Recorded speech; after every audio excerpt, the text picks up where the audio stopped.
J'aimerais que certains d'entre vous osent me dire qu'est-ce que c'est que l'amour. Vous tentez des mots et vous allez vous rendre compte dans ce que je vais dire par la suite que ça inclut tout cela. Mais alors j'aimerais que certains d'entre vous osent dire alors qu'est-ce que c'est que l'amour? Ben, allez-y. Une union. Bon. Joie. Partage. Pardon. Harmonie. Confiance. Espoir. Faire de nous quelqu'un de meilleur. Ah, faire de nous quelqu'un de meilleur. Ouverture à soi et aux autres. Ouverture à soi aux autres. Le don. Compassion. Bienveillance. Écoute. Waouh, tendresse. Bon. Paix. Alors, vous voyez, donc, quand même, ça donne des idées, hein. Et puis, c'est des idées assez grandioses de suite, hein. Allez, voilà. Et vous allez voir que, enfin, ce que je vais vous présenter, vous allez retrouver tout ce que vous avez dit. Ou alors, c'est que j'ai pas bien fait ma présentation. Mais j'espère que ça sera pas le cas. Mais vraiment, donc, c'est extraordinairement. D'habitude, je prends une feuille et on le note pour le retrouver. Mais gardez bien ce que vous avez dit et vous allez retrouver tout ce que vous avez dit, au moins chacun de vous et ce que vous avez entendu des autres. Donc, comme l'a dit Claude, je suis astrologue, mais pas que. Astrologue, évidemment, parce que c'est très difficile d'être seulement astrologue. Pour être astrologue, il faut avoir une expérience de vie assez importante. Et donc, j'ai fait des sciences de l'éducation, de la communication, de l'édition, enfin, beaucoup de choses différentes. Et en astrologie, je suis chercheuse. Et le livre sur la destinée de la France montre la cyclicité historique et explique la période dans laquelle nous sommes en train de vivre. Et Fernand Braudel avait dit qu'il y avait une cyclicité historique, mais il n'avait pas d'outils pour la démontrer. Et je l'ai démontré avec les courbes de cycle astrologique. Mais ça, ce n'est pas le propos d'aujourd'hui. J'étais venue d'ailleurs présenter cela en 2013, en juin 2013, en juillet 2013, à la précédente université de l'environnement.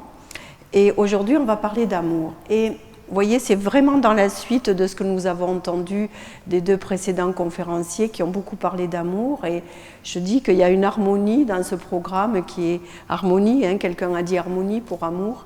Il y a une harmonie, donc ce programme est préparé avec amour ici. Et on va se rendre compte, le titre c'est « Le nouveau paradigme ». Or, cette université, depuis 21 sessions, elle ne cesse de décliner ce nouveau paradigme. Et de tous les moyens possibles, avec des médecins, avec des poètes, avec des scientifiques, avec des ésotéristes comme moi, enfin, parce que l'astrologie, c'est un savoir ésotérique quand même. Donc, si vous voulez, qu'est-ce que c'est que ce nouveau paradigme? Ça fait 20 ans, je dirais qu'on trime, comme on dit en occitan, mais ça fait 20 ans qu'on trime pour essayer de le faire advenir à point, n'est-ce pas, Claude? Et je pense que ce nouveau paradigme, c'est l'amour. On va essayer de comprendre pourquoi. Mais cette université l'a décliné sous toutes ses formes, et dimanche, il y avait un sujet pareil sur le nouveau paradigme, de Jean Stone, qui n'était pas si stone que ça, hein, parce que, alors, vous voyez, je dis ça parce que pour me rappeler son nom, j'ai fait le procédé, voilà. Malheureusement, je n'ai pas pu être là dimanche, mais je pense que c'était assez extraordinaire. Donc, j'espère être à la hauteur de ce travail-là. Et donc, on va parler d'amour. Teilhard de Chardin en a parlé, vous savez, toutes les grandes religions parlent d'amour. Et Teilhard de Chardin a dit que c'était la plus universelle et la plus formidable des énergies cosmiques. Alors une fois qu'on a dit ça, on est bien embêté mais encore. Alors pour comprendre, et puisque je prends ce sujet de l'amour sous l'angle du nouveau paradigme, avant de descendre pour voir comment il joue dans nos vies, hein, parce qu'à la fin de la conférence, on parlera de comment l'amour joue dans nos vies, mais quelle période vivons-nous? Et ça évidemment c'est l'astrologue qui parle. Alors la période que nous vivons est assez importante parce que on est entre deux ères. On est à la fin de l'ère du Poisson et on est au début de l'ère du Verseau. On est dans cette période comme au niveau des tectoniques des plaques. Hein. Il y en a une qui essaye de soulever l'autre pour l'empêcher de venir. Enfin, disons que c'est pour ça que nous sommes dans des remous assez extraordinaires, c'est-à-dire que les anciennes valeurs persistent et les nouvelles ne sont pas encore totalement apparues. Et pour que les nouvelles apparaissent, il faudrait que l'ancien monde s'écroule un peu, parce qu'avec ses tours et ses murs, il nous empêche énormément de voir le nouveau. Mais le nouveau, chacun de nous le tisse depuis qu'on est né, en fait. Hein. Si on est là pour se rencontrer, pour en parler, c'est qu'on participe à ce tissage. Et donc les valeurs du Verseau, chacun de nous les porte un petit peu en lui. Et les nouvelles valeurs, elles émergent. Et vous voyez, on dit qu'en Occident, en tout cas, il y a 20 à 25% d'êtres qu'on appelle des créatifs culturels, qui, c'est un terme bien, on a tellement peur de parler de spiritualité qu'on dit des créatifs culturels. Mais disons, avec 66% qui sont des femmes, hein, alors regardez notre assemblée, c'est vrai, hein. Je dirais que même, il y en a peut-être même 80% de femmes dans notre assemblée. Heureusement que Claude est là, et puis... Mon époux, enfin, il y a heureusement que. Mais alors, merci à tous les hommes qui sont là d'être là, parce que c'est aussi très important. Donc, on est dans entre deux mondes, d'accord? Entre deux mondes. Et entre ces deux mondes, en fait, l'ère des poissons, c'est ce que Claude essayait de dire tout à l'heure sur mon précédent ouvrage. C'est que j'ai montré, si vous voulez, que l'ère des poissons il y avait comme événement source le christianisme, ça tout le monde le sait, mais que l'ère du Verseau, l'événement source de l'ère du Verseau, c'est en fait les droits de l'homme, ce qu'on appelle le credo du nouvel âge. C'est-à-dire, et là c'est la France en particulier qui a mis en avant ce credo-là des droits de l'homme, c'est-à-dire la France a sécularisé les valeurs d'amour du christianisme, elle les a fait descendre dans la société et dans les nouveaux droits qui ont été reconnus par la République, qui est une. Et donc l'événement source de l'ère du Verseau, c'est les droits de l'homme. Alors évidemment, en même temps, il y avait la Révolution américaine, mais les droits de l'homme aux États-Unis ne sont pas formulés de la même manière. Et d'ailleurs, les droits de l'homme au niveau de la Charte des Nations Unies se sont énormément inspirés de la Déclaration universelle des droits de l'homme de 1789. Donc vous voyez ça, c'est les prémices de l'ère du Verseau. Et à l'ère du Verseau, si vous voulez, les valeurs dominantes ne seront plus la forme et le mental, mais ça sera la vie et l'amour. Alors, vous comprenez que passer de la forme et du mental à la vie et à l'amour, c'est vraiment un saut quantique, et c'est le cas de le dire, c'est un saut quantique. Donc la vie et l'amour.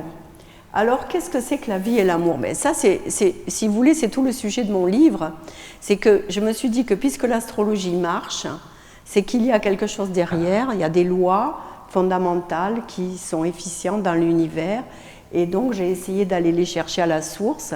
Ben, à la source, c'est la vie et l'amour. Et là, si vous voulez, le symbole du Verseau, c'est ce Ganymède-là, les chansons des dieux, qui versent sur l'humanité l'eau de la vie et de l'amour. Et d'ailleurs, on dit qu'il la verse à travers deux rivières, la rivière de la vie et la rivière de l'amour. Alors donc ça, c'est la symbolique du Verseau. Et la vie et l'amour, si vous voulez, ce sont des termes Alice Bailey dans les travaux d'Hercule. Je ne sais pas si vous connaissez les 12 travaux d'Hercule, mais c'est donc un ouvrage d'Alice Bailey. Elle dit que ces deux mots, la vie et l'amour, on les utilise tout le temps, mais on ne sait pas ce qu'ils veulent dire.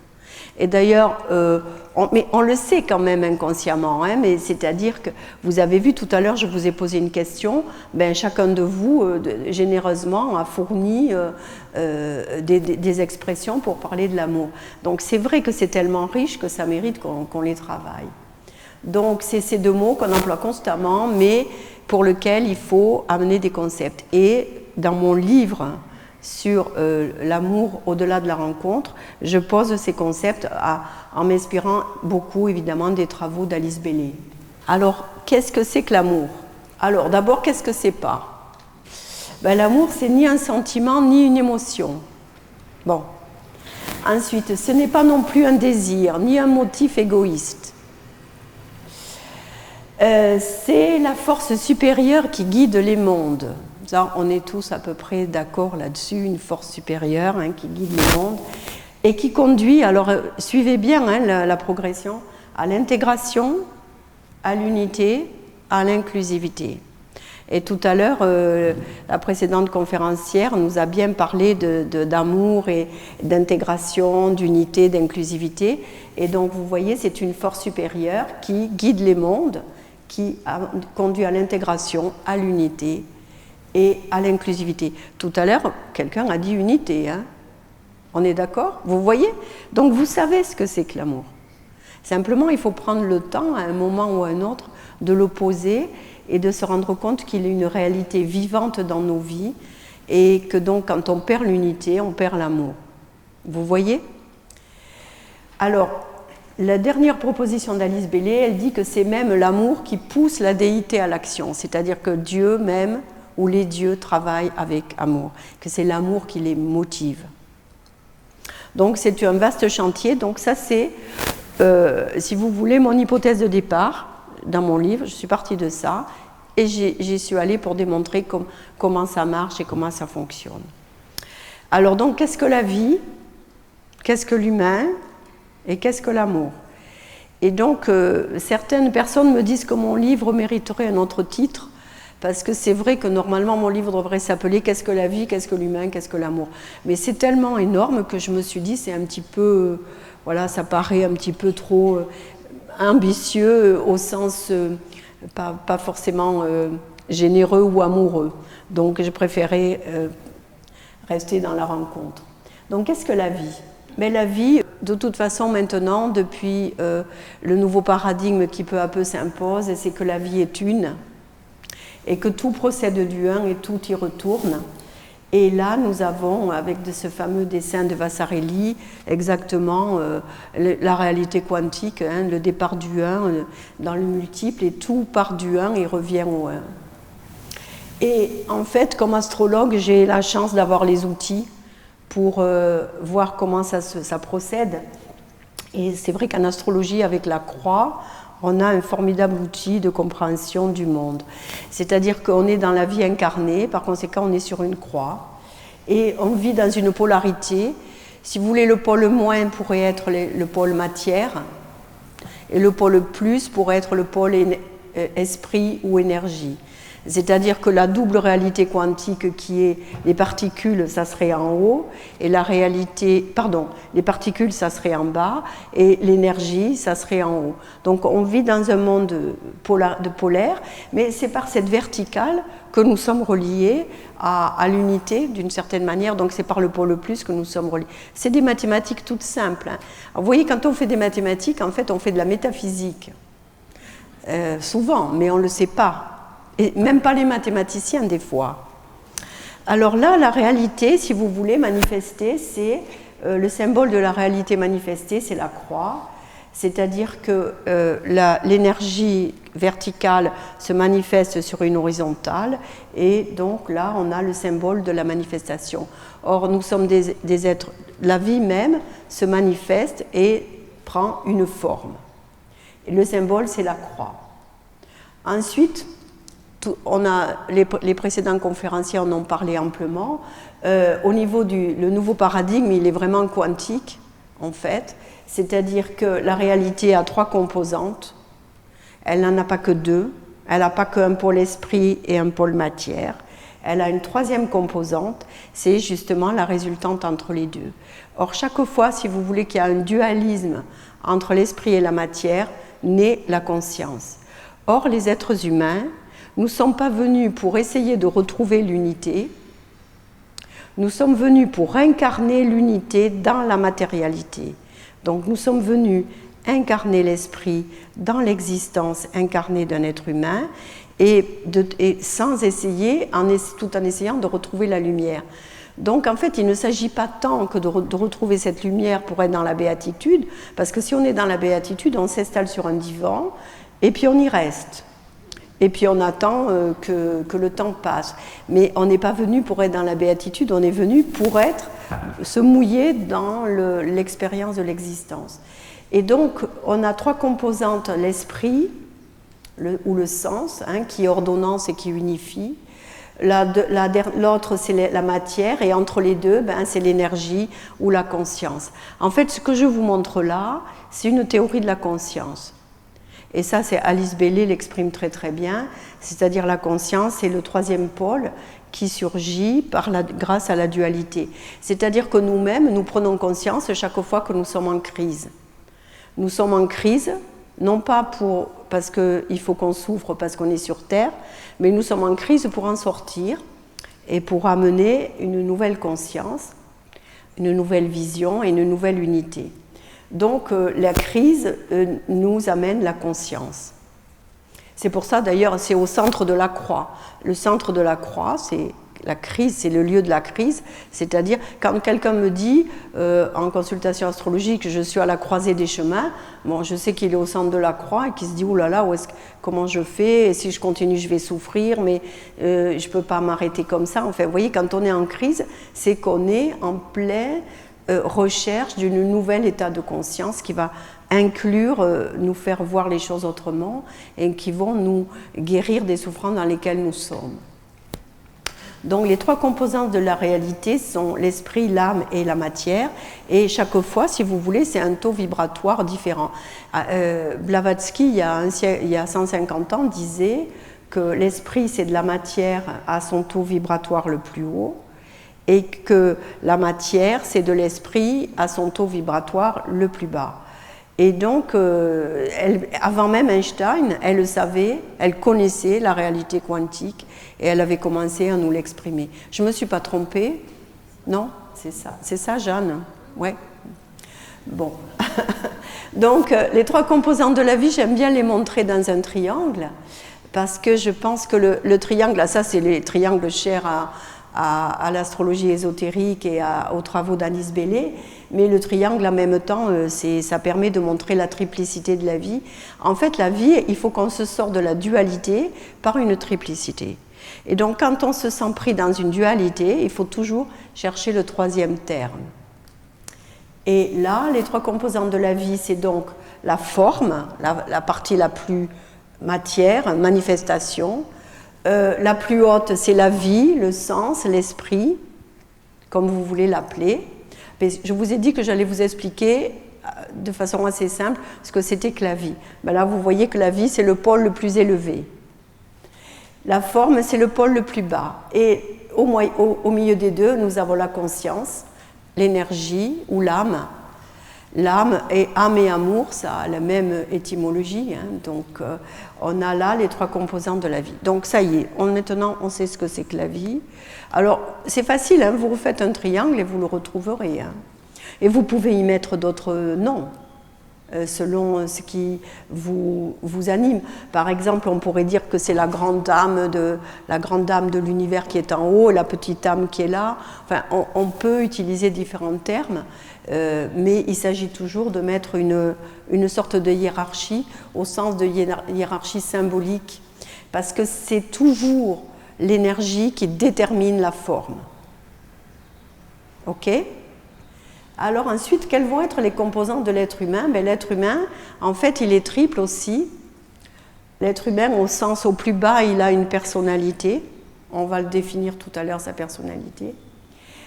Au plus haut, il est relié à l'esprit, donc c'est par là qu'il connecte la lumière.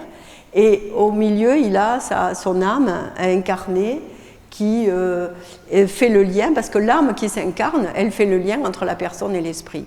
Quand une âme vient s'incarner dans nos petites, j'allais dire, après tout, elles ne sont pas si petites que ça, nos personnes, quelquefois elles sont beaucoup trop grandes même, mais quand notre âme vient s'incarner, elle vient faire le lien entre une forme dans l'existence incarnée et l'esprit. Donc l'âme, en fait, est le lien entre plus grand qu'elle, qui est l'esprit, ou l'âme du monde, et entre plus petit qu'elle, qui est l'être qui est venu s'incarner. Donc voilà les 3 composantes d'un être humain. Qu'est-ce que c'est que la spiritualité? C'est du côté de l'esprit, donc c'est du côté du lien avec l'unité. Et Aurobindo l'a très très bien exprimé en disant que c'est quelque chose qui est au-dessus de notre mental et de notre corps, hein, on est bien d'accord. Donc quand on dit « je suis en recherche spirituelle », c'est-à-dire qu'on est en train de chercher un lien avec autre chose que notre propre personne et notre mental et notre propre personne incarnée, qu'on cherche quelque chose de plus grand auquel on est relié de façon inconsciente. Et finalement, un être humain, tout à l'heure je vous le présentais en un triangle, mais en fait c'est 3 triangles. Et parce que la personne, si vous voyez le triangle du bas, c'est le triangle de la personne. Or, une personne, c'est un corps physique, un corps émotionnel et un corps mental.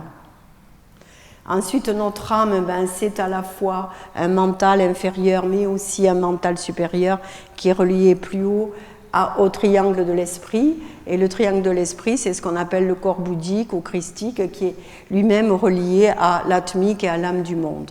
Alors, si vous voulez, un être humain, en fait, est très complexe. Et pour le moment, le paradigme actuel dans lequel nous sommes reste cantonné au triangle du bas. La médecine conventionnelle, hein, celle qui est convenue, qui est reconnue par la sécurité sociale et remboursée et compagnie, elle est cantonnée au triangle du bas.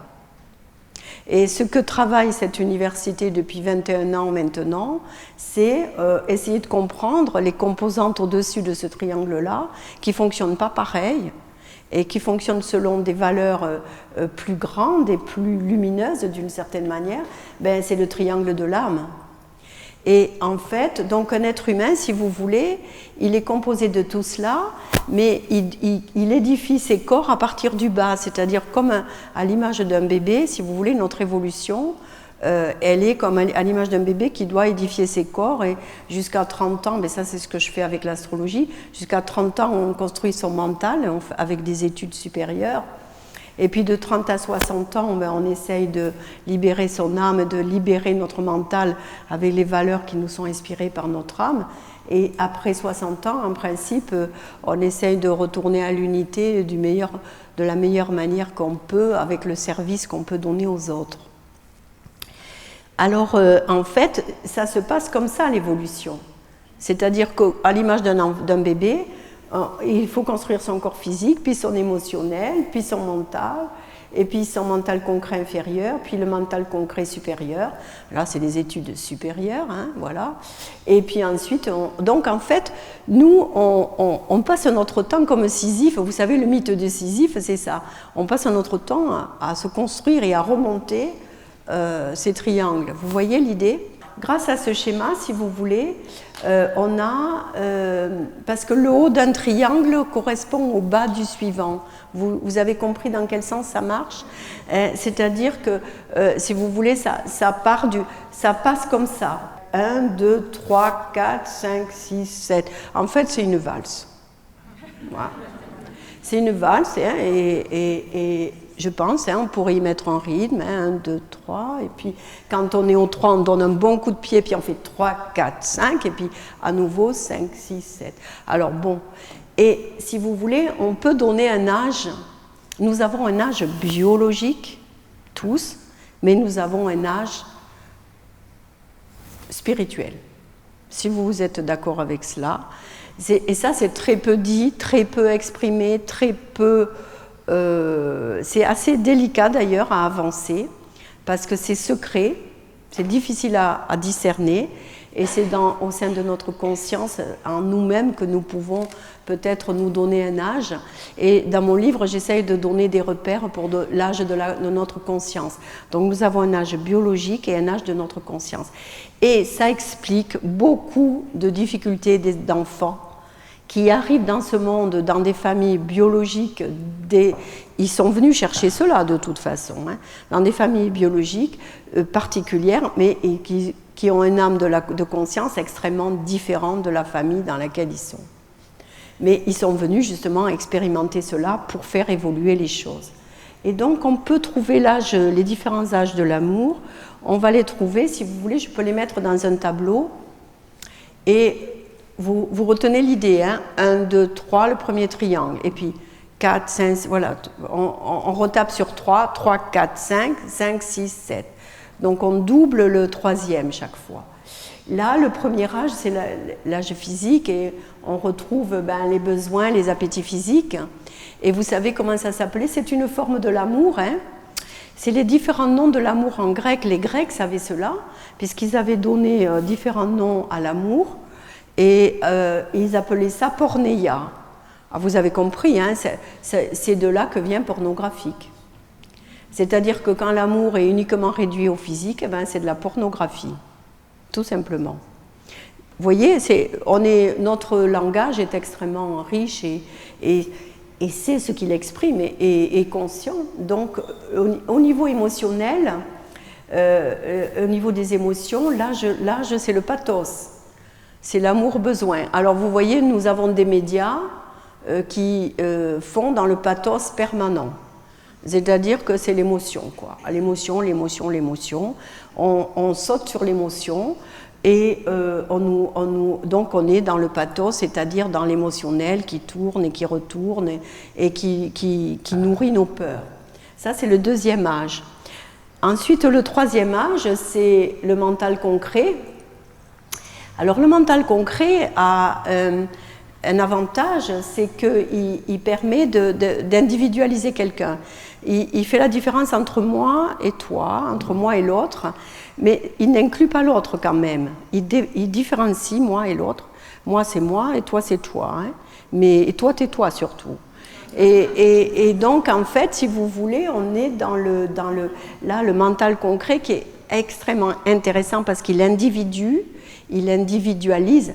Pas l'individuation de Jung, hein. Il individualise la conscience individuelle et c'est qu'il nous différencie de papa, de maman, du frère, de la sœur, de l'autre, etc.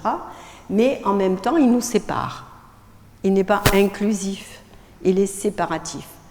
Et d'ailleurs, j'en profite pour dire que le défaut du mental, c'est la cruauté. Et vous avez toute l'explication des mouvements sectaires ou des mouvements, je cherche le terme, mais comme le nazisme par exemple, qui était un courant politique et sectaire et très très mental, et vous voyez la cruauté qu'ils ont déployée. Mais parce qu'ils travaillaient uniquement avec le mental. Et le mental vous dit, mais lui, il est à mettre hors de notre sphère parce que c'est un juif. Lui, il est à mettre hors de notre sphère parce qu'il est dérangé mentalement. Et donc, pour eux, ils avaient déterminé mentalement seulement, c'était un manque d'amour absolu. Donc, le monde dans lequel on est actuellement, quand il est dans cette cruauté mentale où il sépare, où il dit qu'ils ont qu'à se noyer en Méditerranée, après tout, ils ne sont pas des humains, c'est des noirs, etc. Vous voyez là, on est dans une pathologie mentale. Ok ?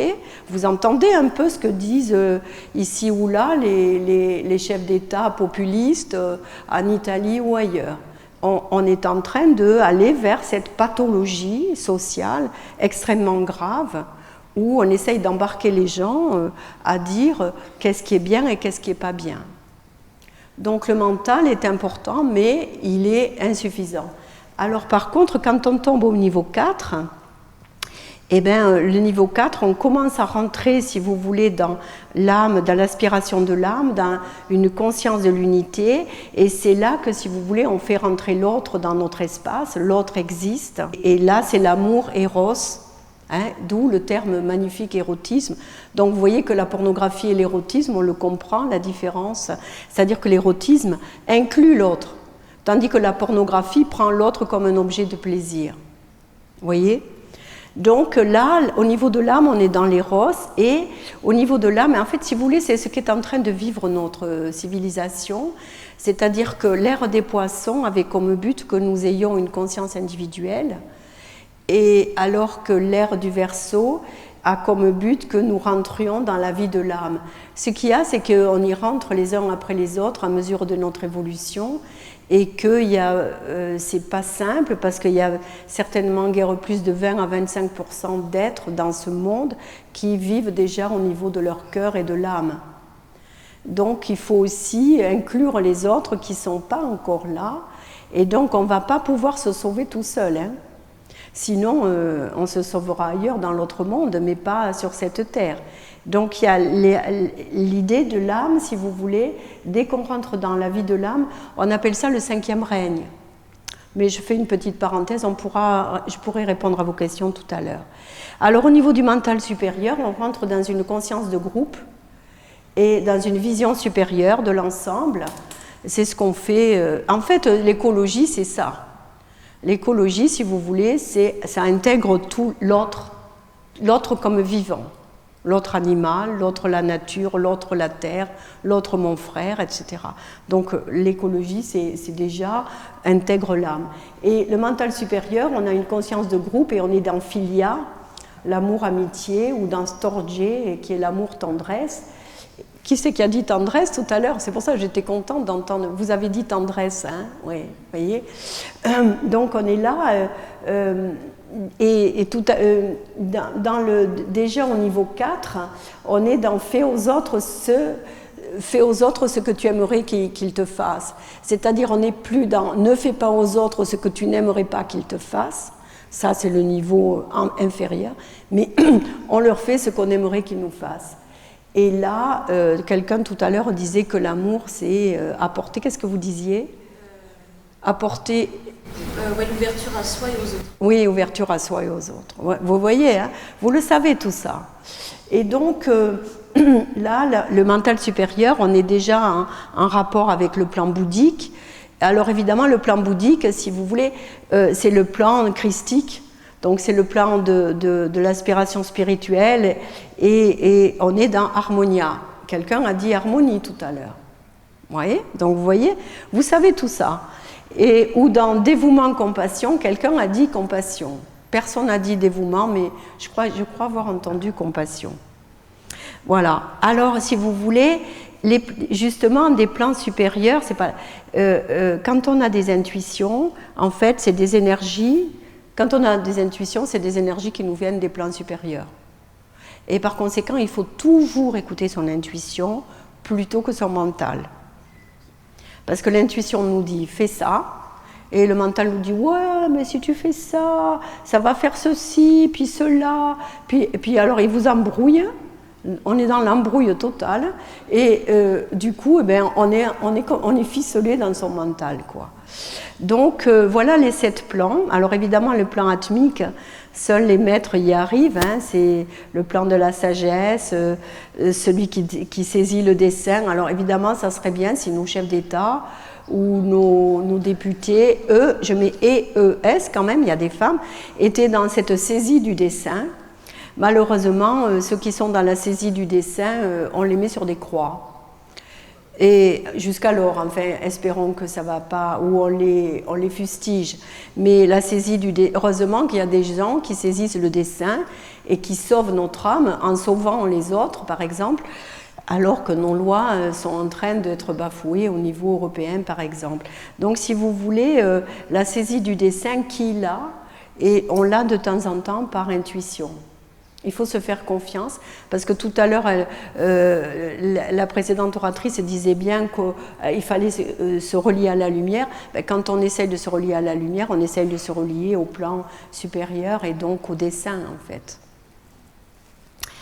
Alors, le plan monadique, c'est le plan du 1, et ça, c'est un autre règne, c'est le règne supérieur, c'est la dimension du service. Je ne m'attarde pas dessus. Donc, vous voyez, ce dessin me paraît plus dynamique. Alors, on repart sur le triangle, 1, 2, 3, 1, 2, 3, et vous voyez, en fait, l'amour, en fait, est cette force supérieure qui guide les mondes et qui conduit à l'intégration, à l'unité et à l'inclusivité. Donc, l'amour est une force qui descend d'en haut. Donc, quand on a de l'intuition, c'est l'amour qui parle. C'est pas la raison. Vous comprenez ? Une intuition, c'est l'amour. C'est c'est notre ange gardien ou quelqu'un de l'autre monde qui nous aime. C'est l'amour qui nous parle à l'oreille.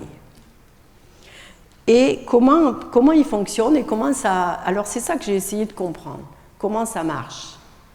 Eh bien, comment l'amour fonctionne, en fait, on retrouve bien dans toutes... J'ai préféré prendre des images justement pour vous amener dans une unicité, une globalité, une vision un peu plus d'en haut. Et quand on parle de la création d'Ève, par exemple, c'est assez intéressant parce que justement, on montre comment... C'est une manière de dire que du un, on fait deux. Sauf que ça part peut-être pas du masculin, mais enfin tant pis, là on l'a fait partir du masculin, et Ève est en train de surgir du côté d'Adam, et donc du un, on fait deux, et on fait deux sexes en fait. Donc de l'androgyne, on a fait deux sexes séparés, deux genres séparés. Et ce qui est intéressant, c'est que les artistes savent mieux, souvent, captent par intuition des données que nous ne savons pas exprimer. Et vous voyez, par exemple, William Blake a montré Adam et Ève endormis. Donc, on les voit endormis sur le sol, nus évidemment, et leur double de lumière les veille sur eux. Et là, il a capté, et ça Jung l'a très bien montré, que quand on est deux, on est quatre. En fait.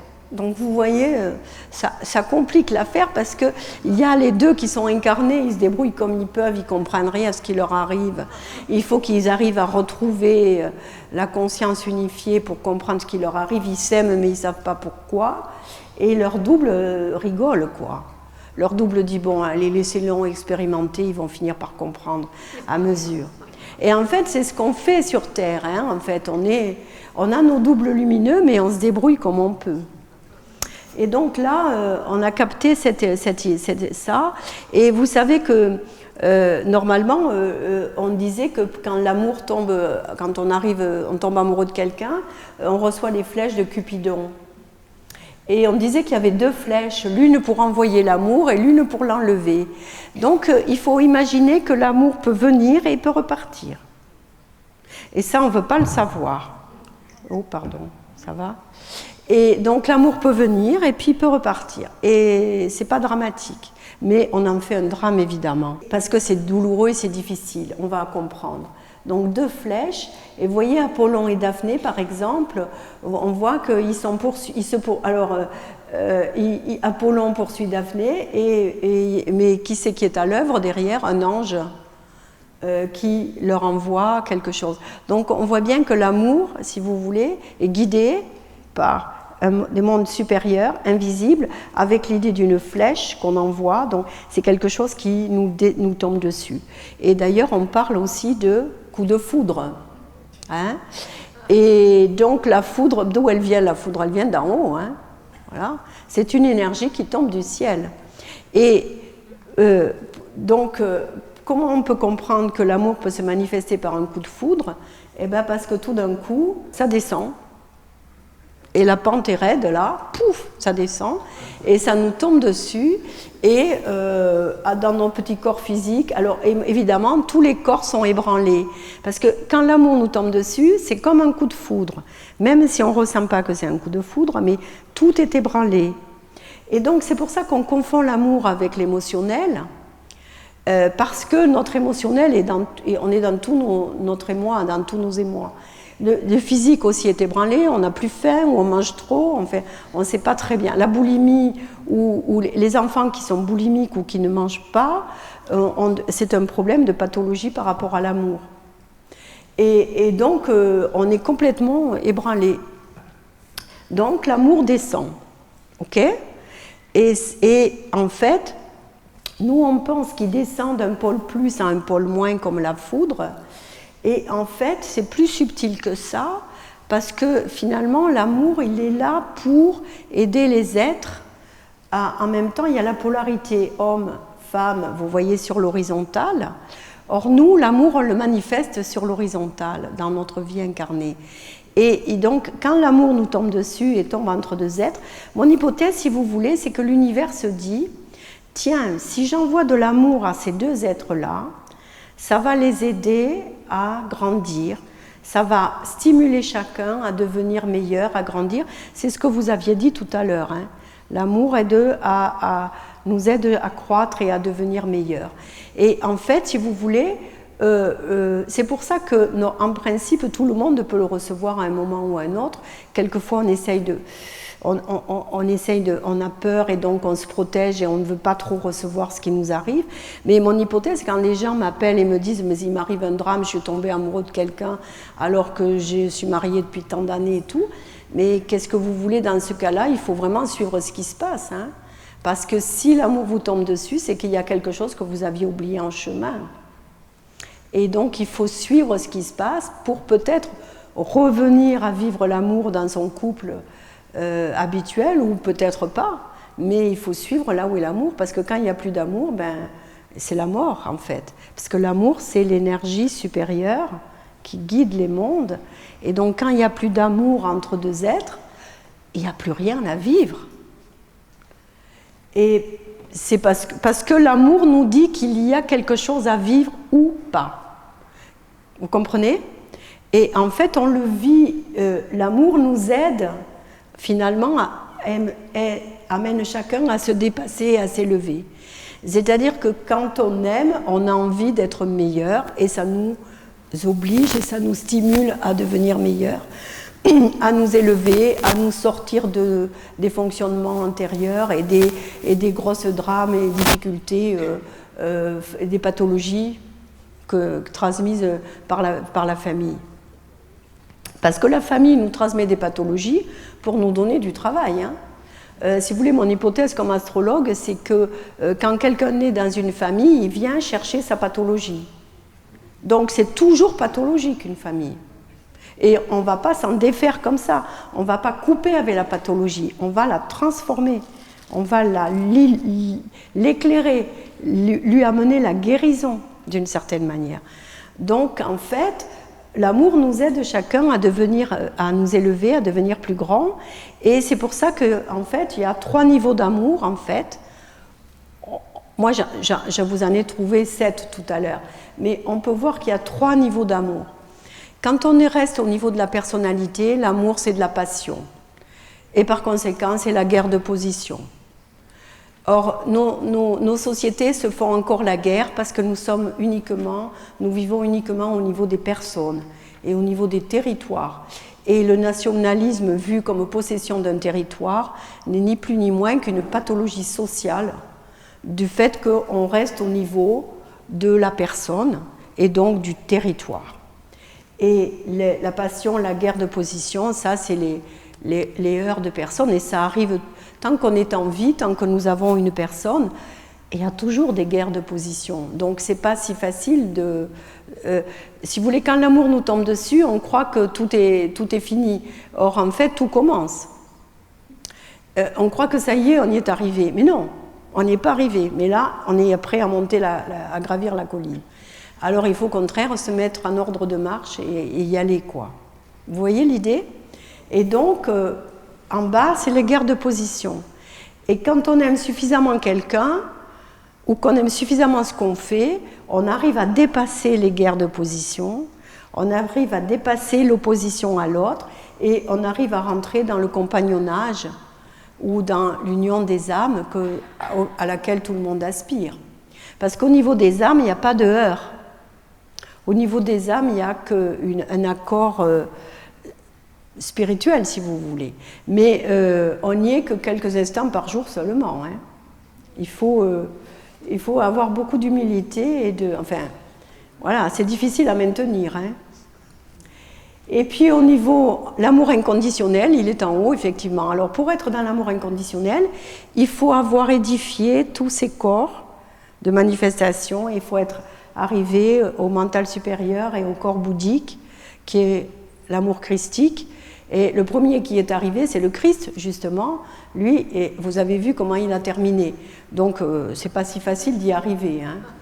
Voilà. Alors, c'est vrai que depuis, il nous inspire depuis 2000 ans, mais que d'une certaine manière, il nous parlait d'amour déjà. Et si vous voulez, ce niveau-là, c'est par une sorte de travail. En fait, nous sommes venus sur Terre pour faire monter nos incarnations au niveau de l'amour christique. Vous voyez l'idée?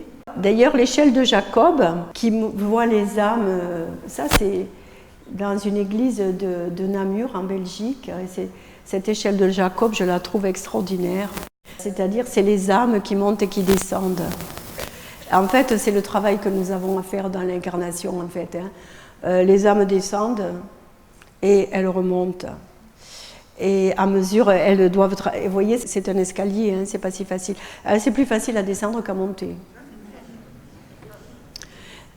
Et donc là, je reviens sur l'amour. Alors l'amour, Alice Bailey nous dit, c'est une chose pénible à cultiver, tant l'égoïsme est inhérent à la nature humaine.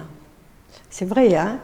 Et c'est une chose difficile à appliquer dans toutes les circonstances de la vie. Et elle nous dit que ça exigera toujours de nous le maximum de ce qu'on a à offrir et la renonciation à toutes nos activités personnelles égoïstes. Ah, ça c'est le but, hein? Voilà. Et je trouve que la première expérience que nous avons de l'amour, justement, c'est comme enfant ou comme parent.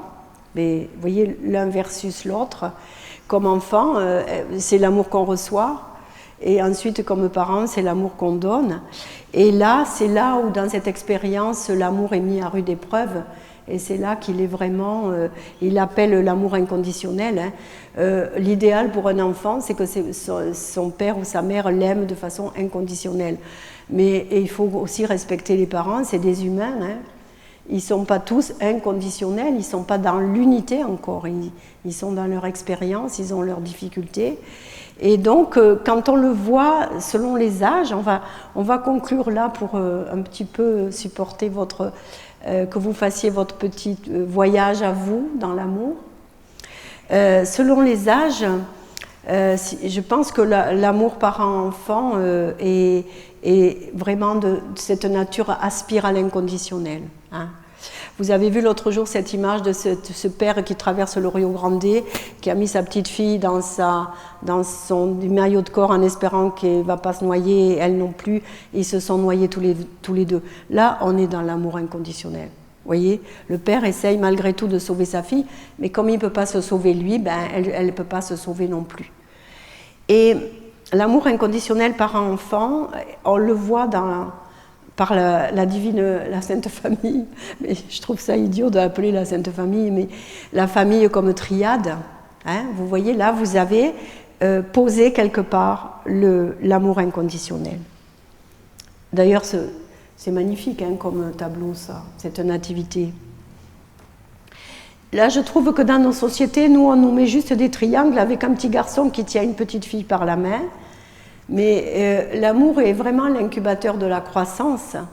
Et en fait, un enfant, pour grandir, il a vraiment besoin d'amour. Et s'il n'y a pas d'amour, la croissance incube difficilement.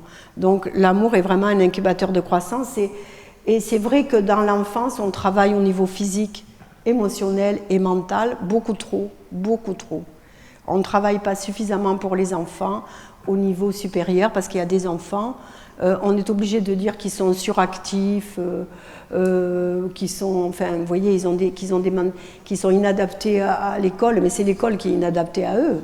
C'est pas eux qui sont inadaptés à l'école. Mais c'est toujours comme ça en fait. Hein. Et donc c'est terrible parce qu'on a de plus en plus d'enfants. Regardez cette petite Suédoise, on nous dit que voilà, elle est autiste Asperger, elle est tout simplement évoluée. Elle a capté le dessin supérieur, elle a un niveau de conscience super évolué, et si vous voulez, elle vient là, elle essaye de nous avertir avec les moyens qu'elle a. Donc l'amour incubateur de la croissance pour l'enfance, l'amour adolescent, on est beaucoup encore tous dans l'amour adolescent, hein, on est des grands adolescents. Et dans l'amour adolescent, en fait, ce qui est intéressant, c'est que c'est vraiment là, dans Cendrillon qu'on voit le mieux. Dans Cendrillon, on nous explique que tout est possible et qu'il suffit de voir son futur pour le créer. Et les adolescents, heureusement, quand nous étions adolescents, nous croyions tellement à nos rêves en fait. Mais c'est l'amour qui parle en nous, n'est-ce pas? Et en fait, là, la marraine donne à Cendrillon de quoi voir son futur.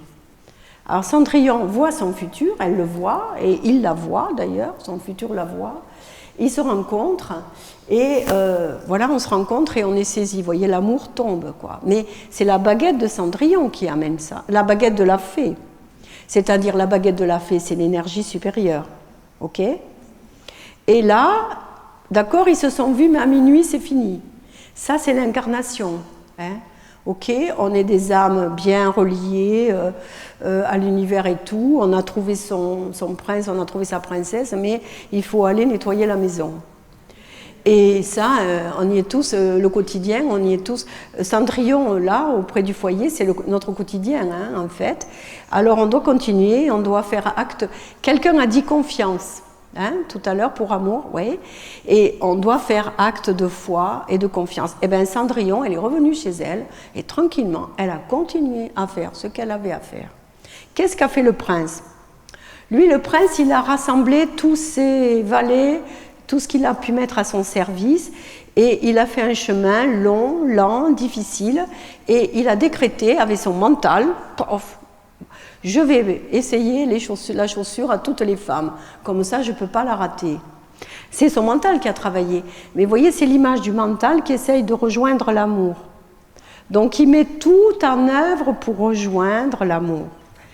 Et son chemin est long, il est lent, il est difficile, c'est ce que dit Alice Bailey, mais on arrive. On arrive à retrouver sa princesse, et d'ailleurs ça pétille pas mal, hein, donc voilà. Et quand on a retrouvé sa princesse, eh ben, on peut peut-être commencer l'amour adulte. Et d'ailleurs, on dit, ils se marièrent et ils eurent beaucoup d'enfants. Alors la métaphore est drôlement rapide, hein, parce que se marier et avoir beaucoup d'enfants, c'est tout le reste de la vie. C'est le premier jour du reste de notre vie, comme on dit. Et donc l'amour adulte, c'est là que l'amour adulte exige le maximum de ce qu'on a à offrir, ainsi que la renonciation à toutes nos activités personnelles, égoïstes. Et l'amour adulte, en fait, nous emmène, si vous voulez, à gravir la colline de l'incarnation, d'une certaine manière. C'est-à-dire, parce que ça se passe, comme tu le disais, Jeanne, tout à l'heure, tu intervenais là avec dans les échanges avec les précédents intervenants, tu disais que pour revenir à l'unité, il faut redescendre dans le chaos. Et en fait, parce que c'est justement pour ça que je vous disais que c'est comme une valse, c'est-à-dire qu'on fait 1, 2, 3, mais il faut repartir. 1, 2, 3, et il faut toujours repartir comme s'il fallait reprendre son élan. Donc en fait, si vous voulez, nous n'avançons que par crise. Et ce que je trouve insupportable dans nos sociétés, alors qu'on le sait, c'est qu'on ne l'explique pas aux enfants, on ne l'explique pas aux adultes qui sont en dépression, on ne l'explique, je veux dire, c'est quelque chose qu'encore n'est pas rentré dans nos enseignements sur qu'est-ce que c'est qu'un être humain, comment il fonctionne, comment il évolue. Or, nous n'évoluons que par crise. Et on renacle beaucoup à cela.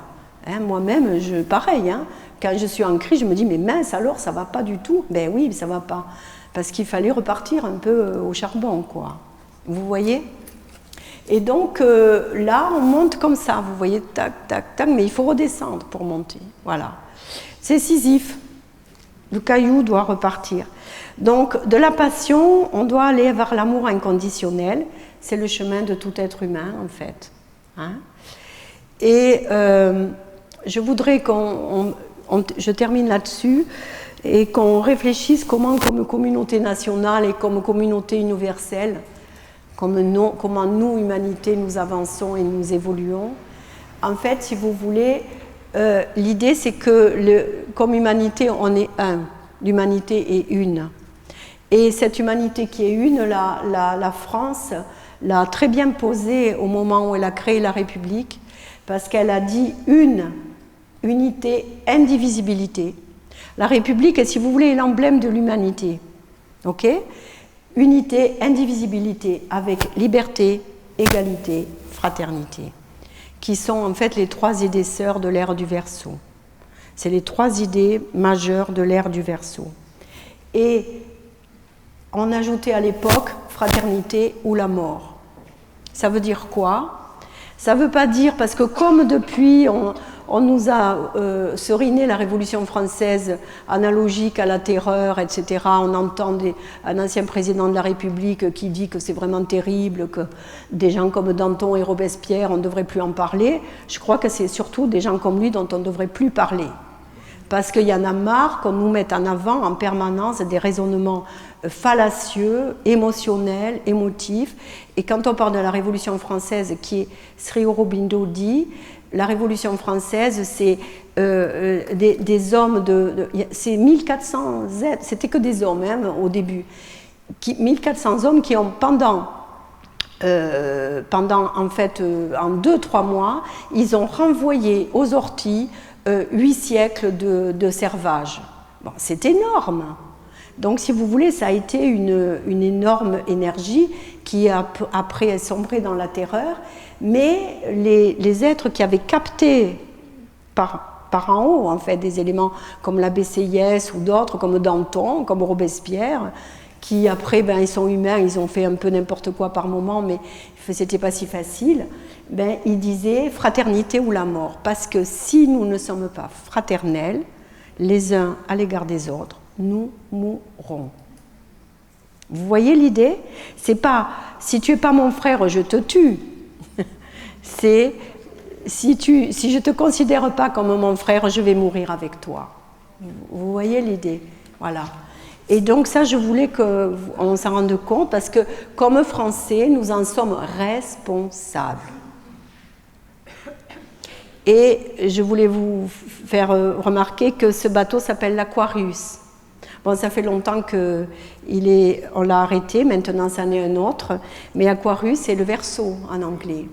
Hein? Ouais. Et je termine sur l'annonce faite par Notre-Dame. Et je dirais que Notre-Dame, qui était le symbole je l'explique par ailleurs, vous pourrez le lire sur mon blog, Notre-Dame qui était le symbole de 8 siècles de pouvoir spirituel et religieux temporel, en brûlant, si vous voulez, brûle un peu une forme pour qu'on revienne à l'essentiel.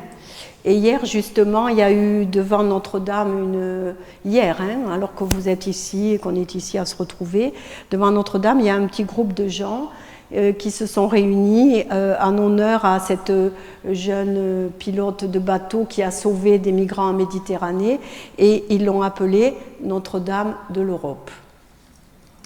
Et je trouve que c'est magnifique comme symbole, parce que là, on est passé de la raison à l'amour. Et Victor Hugo, quand il a écrit Notre-Dame de Paris, il était dans cet esprit, et il disait, c'est un lieu où on doit accueillir les sans-papiers, les indigents, etc. Et donc le feu à Notre-Dame est comme une annonce, si vous voulez, d'un changement où les formes orgueilleuses, parce que qu'est-ce qui est tombé? C'est la flèche de Viollet-le-Duc, hein. C'est le 19e siècle, hein. C'est pas Notre-Dame d'origine, hein. Et Notre-Dame doit être autre chose, doit être ouverte avec amour à toute notre humanité. Alors c'est ce que je souhaite à chacun de nous.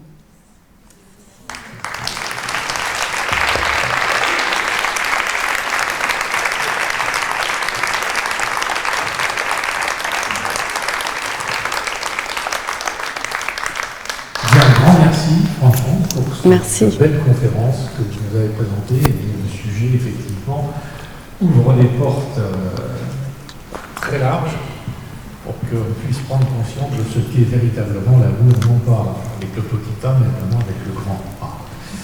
Donc, et qu'on vit avec un petit A. On vit, nous, avec un petit A. Et il faut aller rechercher le A majuscule.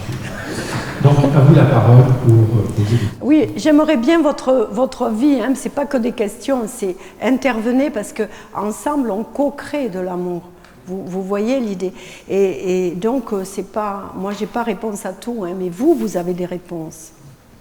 Bonjour, enchantée de vous rencontrer. Moi aussi. J'ai quand même une question mentale. Parce que du coup, vous parlez d'astrologie, il me semble qu'il en existe plusieurs, donc laquelle pratiquez-vous? De l'amour.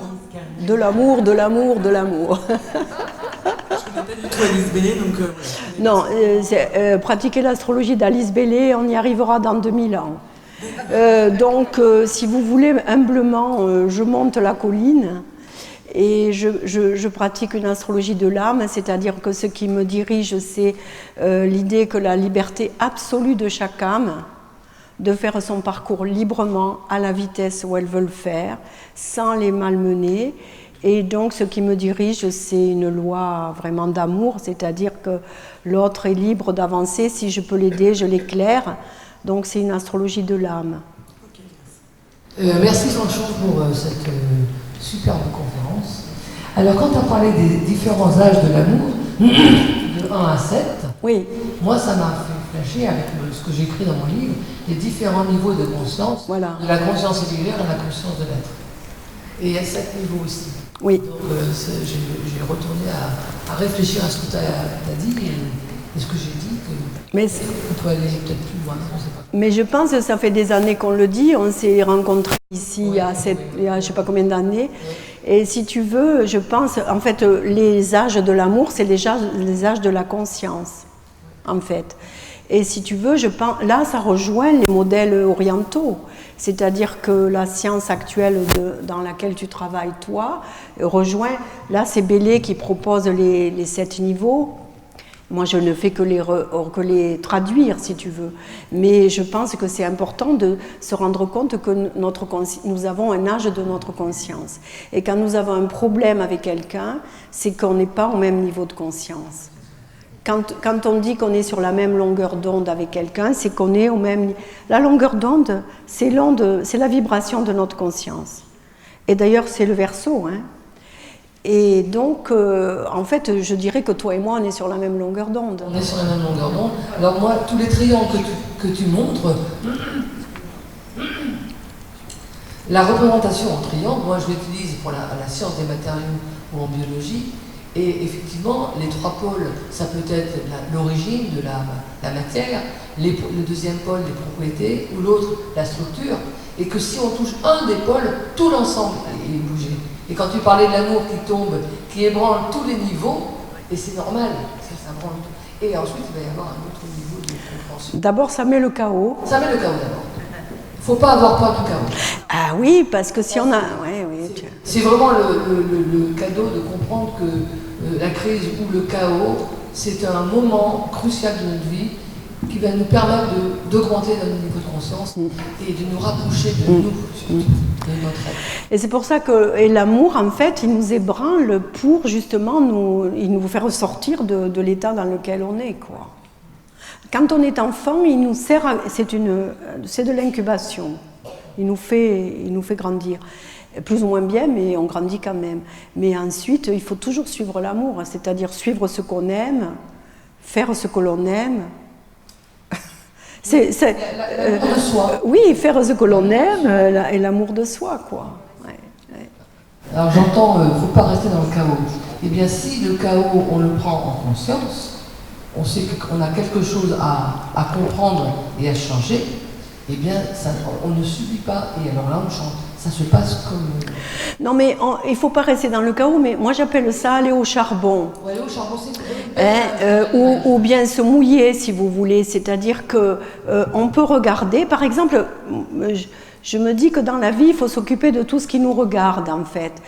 Quand je vois quelqu'un dans la rue qui m'en dit, ça me regarde, il me regarde, donc ça me regarde.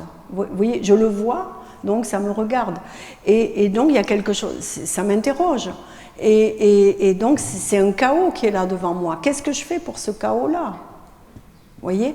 Et donc, en fait, le chaos, il ne faut pas le... Alors, c'est vrai qu'il y a des êtres, par exemple, le signe du scorpion, les gens qui sont du signe du scorpion, et comme eux, ils ont cette capacité d'aller plonger dans le chaos pour remonter toujours quelque chose, ils ont l'habitude à créer le chaos et ça leur fait moins peur. D'autres, par exemple, dans le Verseau, où ils ont moins envie de descendre dans le chaos. Mais chacun son rôle, vous voyez. Et il y a des êtres qui sont très perturbateurs, mais qui sont extrêmement utiles. Donc je voulais continuer pour parler sur un paragraphe où vous avez parlé de la pénibilité. Pénibilité, oui.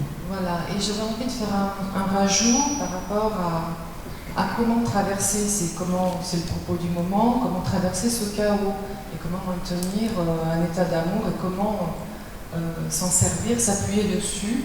Donc, de mon point de vue, je parle de doux et fort.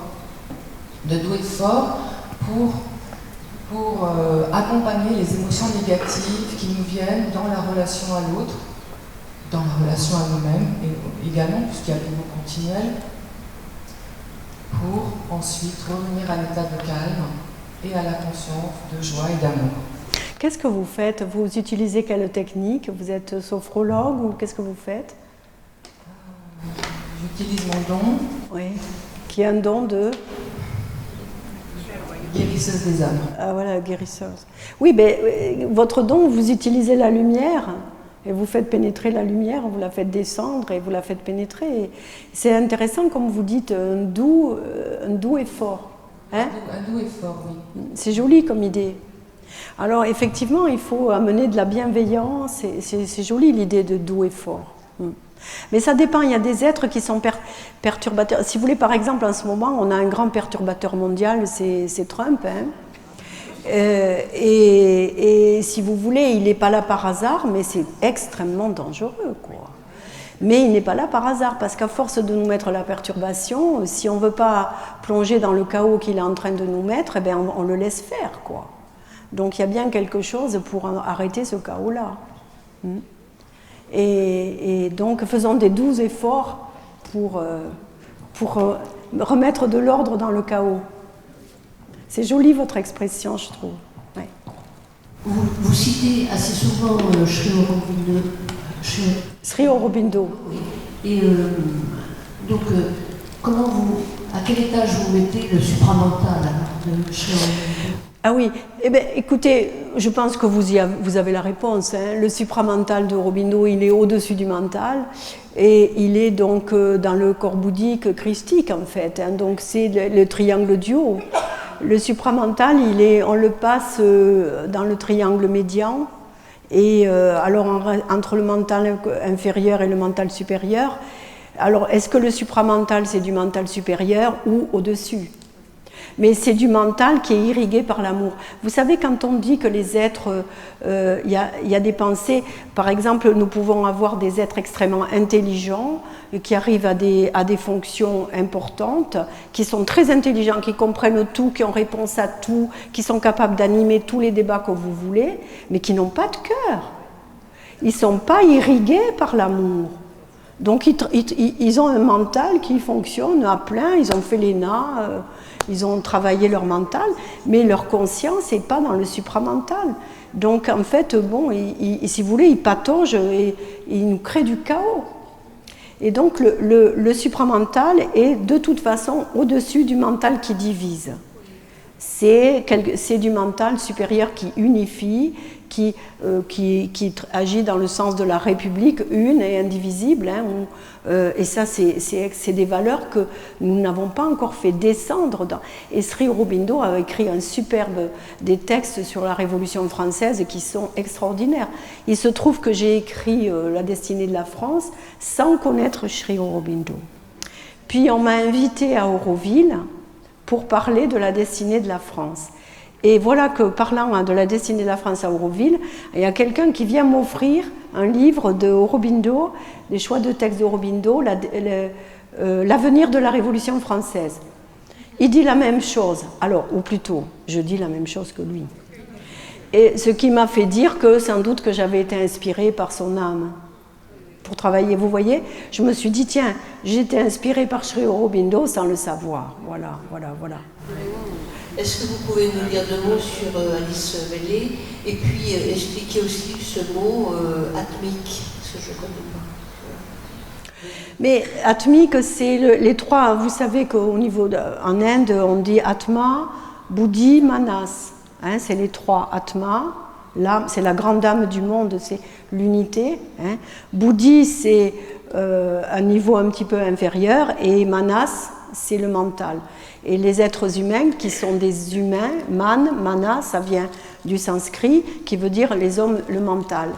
Or, nous sommes, c'est bien ce qu'a expliqué Sri Aurobindo, il nous dit qu'il faut qu'on passe au-dessus du mental.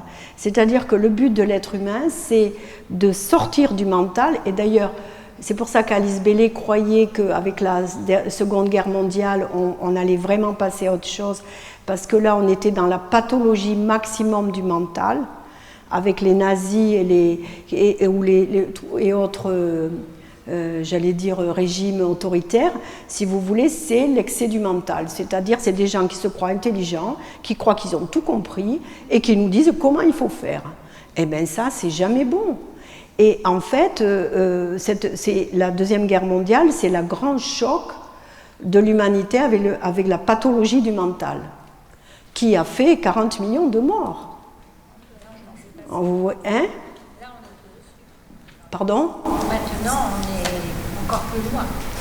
Ben, maintenant, on a un peu régressé, je pense, mais parce qu'on avait compris des choses après la guerre, mais on a un peu régressé. Mais si vous voulez passer au-dessus du mental, le supramental, c'est très difficile. Et il faut on ne peut pas obliger un humain à passer au-dessus de son propre mental, sinon on fait comme on tombe dans la pathologie du mental, c'est la séparativité. Les êtres humains, il faut être patient comme avec un enfant. Il faut donc faire des sciences de l'éducation, éduquer l'humanité, être patient, ouvrir à ceux qui demandent et attendre ceux qui sont au bord du chemin et qui sont loin. Et donc c'est un cheminement, il faudra l'ère du Verseau et peut-être encore 26 000 ans avant que l'humanité soit totalement réunifiée. C'est long de passer au-dessus du mental. C'est le grand choc dans lequel nous sommes. Passer à l'ère du Verseau, c'est passer à l'ère de l'amour. Et on y sera quand on aura accepté qui nous sommes là où nous en sommes. Moi, je crois qu'on n'y arrivera que quand on aura reconnu les âges de la conscience, mais qu'on les aura reconnus comme une responsabilité que ça nous donne et pas comme un droit. Parce que plus on est évolué, plus on est responsable. Et par conséquent, vous voyez, si le chemin est long. Hein. Mais on peut voir l'humanité comme des gens qui se donnent, quand on se donne la main, et donc les plus avancés sur le chemin peuvent aider à moins avancés à avancer à leur rythme. C'est comme un enfant, on ne va pas le malmener. Un bébé, on ne va pas lui dire « mais comment donc tu ne tiens pas debout ?» On ne fait pas ça, un bébé. Les humains, il ne faut pas les malmener non plus. Et ça, Fanchon, c'est moi qui reprends la parole. Ah, tu es là. Et ça, Fanchon, c'est toutes ces âmes un peu plus, je vais dire, éveillées, qui, à travers le monde aujourd'hui, tracent cette toile d'araignée pour justement contenir et aider les personnes qui sont, ces autres âmes qui sont encore un petit peu plus faibles. Mais je pense, mais si tu veux, il faudrait qu'on prenne le pouvoir au sens de non pas de venir au sommet du pouvoir pour se montrer et diriger le monde, mais pour éduquer, travailler humblement au service. Un véritable, il faut devenir, c'est pour ça qu'Alice Bailey, vous m'avez posé la question, qu'est-ce qui est Alice Bailey? Alice Bailey, si vous voulez, a transmis les messages d'un sage tibétain qui s'appelait Djewalkul. Elle a donc été une fidèle, elle a été à l'écoute des messages, comme vous recevez des messages, et elle a reçu des messages, et elle a écrit des ouvrages qui sont pour le futur et qui donnent vraiment, à mon avis, c'est les évangiles de l'ère du Verseau. Mais c'est très difficile à travailler, à comprendre, il faut être plusieurs, et il faut vraiment pénétrer, puis il faut éveiller notre conscience. Et quand tu dis, il y a une toile de lumière qui se tisse, mais si on laisse des trous dans la toile de lumière, si on essaye juste que de se donner la main entre des gens lumineux, et qu'on est bien content, on fait du développement personnel, et puis on avance, et on est content d'avancer, et les autres, ils sont où? Si on laisse des trous dans la toile, ça ne sert à rien. Et donc, on en est là maintenant, on n'a pas encore su tisser une toile porteuse pour des êtres peu avancés. Et par conséquent, il y a mais parce que c'est long, parce que je pense que c'est très long, il faut prendre je crois que c'est aussi quand les femmes vont vraiment oser aller de l'avant et prendre le pouvoir. Parce que les femmes sentent plus que et je m'excuse, hein, mais je ne me sens pas supérieure à un homme ni inférieure, mais ce que je veux dire, c'est que les femmes sentent beaucoup bien avant les hommes, et donc il faut avancer. Elles sont un peu comme des mères, hein, pour l'humanité, d'une certaine manière. La fonction mère, elle est toujours là. Hein. Et donc éducatrice, mère, etc. C'est pas par hasard qu'à l'école maternelle, c'est surtout des femmes qui font l'école maternelle. À mesure que les études amplifient, on voit apparaître des hommes. Et puis alors, à l'université, il n'y a que des hommes, quoi. Les femmes, bon, hein, voilà. Elles sont comme Cendrillon, quoi. Elles nettoient, voilà. Mais si vous voulez, c'est logique. C'est logique. Alors oui, c'est bien je veux dire, on tisse quelque chose, mais ce qui manque pour le moment, c'est une traduction dans des institutions, par exemple. Il faudrait vraiment recréer des institutions différentes, quoi, à tout niveau. Des institutions éducatives, alors il y a des institutions parallèles, mais... Oui, mais tout est en train de se tisser, même à l'intérieur de ça. Oui, bien sûr. Voilà, donc il n'y a pas pour moi, il n'y a pas vraiment de trou noir. Et les personnes qui sont un petit peu dans l'ombre, dans la mesure où elles ont une lumière qui commence à apparaître à côté, elles y vont. Parce que ça vient d'en bas, ça ne vient pas d'en haut. Pour moi, il n'y aura pas un être supérieur à un moment donné qui va arriver sur cette planète. Il n'y a pas de sauveur. Voilà. Oui. Donc c'est vraiment chacun d'entre nous à faire ce propre travail-là, chacun en vivant notre propre chaos intérieur. Oui. Et parce qu'on va, moi je dis, bercer notre chaos. À un moment donné, quand ça ne va plus du tout à l'intérieur de nous, je dis, imaginez cette mère, imaginez-la, et elle vous prend dans les bras et elle vous berce. Et en venant bercer notre propre chaos intérieur, on vient bercer les autres. C'est beau ce que tu dis, je trouve qu'on va s'arrêter là-dessus parce qu'elle a vraiment fait la conclusion. Et en fait, si vous voulez, le but de l'ère du Verseau, c'est le rayon 7, pour ceux qui connaissent Alice Bailey. Et le rayon 7, c'est on incarne ce qu'on est et on ne dit pas ce qu'il faut faire, mais on incarne d'abord ce qu'on est. Donc il faut incarner l'amour.